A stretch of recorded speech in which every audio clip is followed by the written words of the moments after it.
Hi, everybody, and welcome to Progressive Short Takes. I'm your host, Joe Firestone. This short take is called "The Fed is Violating Its Dual Mandate," in particular with the part of its mandate which requires the Fed to do what it can to promote full employment in the United States. Does the Board of Governors of the Fed remember that part of their mandate? If they do remember it, then why are they charging such high interest to state and local governments to use the municipal lending facility, the MLF, that was passed under the CARES Act? Only 2 states have tried to use that because the interest rate is too high. Why has that happened? What is causing that? Well, it turns out it turns out that there are political reasons why the Fed is violating its dual mandate. And when I say political reasons, I'm not talking about necessarily Democratic and Republican reasons per se. What I'm talking about is the biases of the Fed and the fact that it serves Wall Street rather than the people. Now, there are many people who believe the Fed should remain an independent agency. I do not believe that. I think the Fed should be reorganized and placed under the Treasury Department. Because right now, the Fed is not a neutral body. It is a body that is dedicated to the well-being of the corporate private sector. The corporate private sector, not the public purpose, the corporate private sector.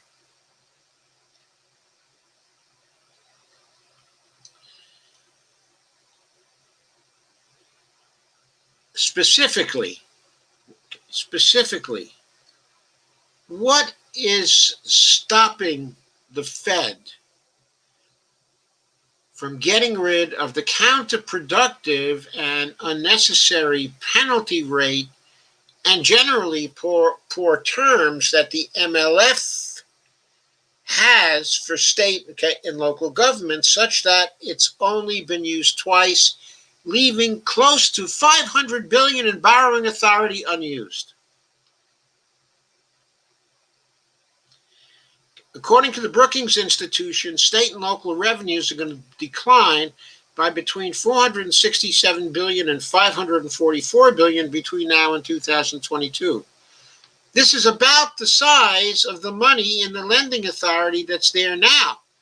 The Fed has tools to offer short-term, endlessly rolled over loans under Section 14 of the Fed law, outside of the MLF, and give states and cities what they need to survive and not completely stunt the economic recovery of the states. It's important to understand we're looking at 4 to 5 million more unemployed if the state and local authorities don't get any relief. Now, Nancy Pelosi is trying to push that relief now in the HEROES Act, but of course, she's having trouble with the Republicans who don't want to give state and local any money. They don't want to give state and local governments any money. The Fed is in a position to save the day, change the loan program for the state and local government so they can use it and allow, therefore, a compromise on the relief bill so that Pelosi would be in a better position to give up something in relation to state and local assistance and perhaps bring the two sides together. Supposedly, there are $2.2 trillion now. The Democrats are, the Republicans, at least the White House, is at $1.6 trillion. It looks like there could be a meeting place at $1.9 to $2 trillion or something like that, but there has to be enough money for state and local governments. There can be enough money for state and local governments if they lower the interest rates to the same level enjoyed by the private sector under the CARES Act. In other words, near zero interest rates. And then further, if they're willing to offer under Section 14 short-term, endlessly rolled over loans for the states so that the states and cities never have to pay back the principal. That could be done. That's easy for the Fed to do. The Fed is in a position to open the way to a compromise on the relief bill between the Republicans and the Democrats if the Fed will only do this. Why has it not been doing it? It's not been doing it because there is such a thing as a municipal bond market. And the officials managing the MLF program wanted to serve merely as a lender of last resort. They don't want to interfere with the municipal bond market. Why not? Because the people in the municipal bond market, the lenders in the municipal bond market, stand to earn a pretty penny from loans they might make to state and local governments, and they don't want to give up their profits for the good of the country. I understand that, but why is the Fed coming down on their side?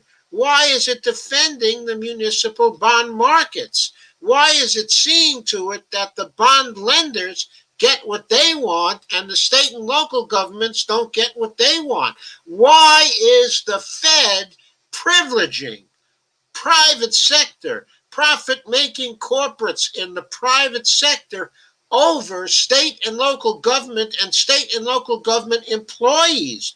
Why are they condemning those employees to unemployment for the sake of profits for the municipal loan bond market people? Why are they doing that? Is that consistent with their mandate to maximize employment, to get as close to full employment as they can? I don't think it's consistent with their mandate. I think the Fed is violating the law. It's violating the law. It's refusing to perform its duty because it wants the muni bond markets to make big profits.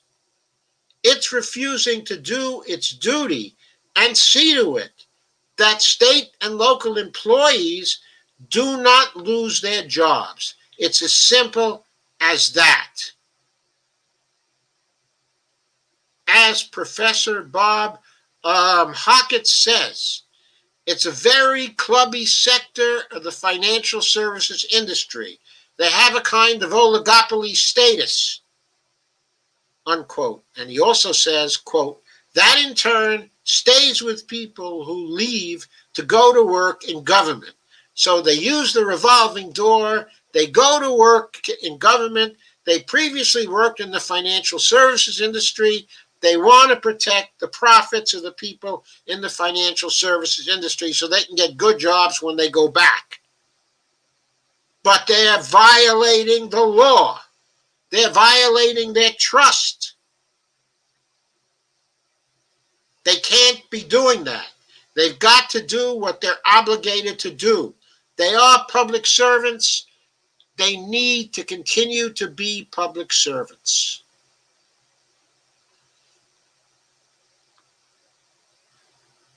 So that's it for this progressive short take. It was a good deal shorter than the first one tonight. So that's very good, right? I hope you have a good night. And I'll see you soon for the next progressive short take. Thank you very much for coming.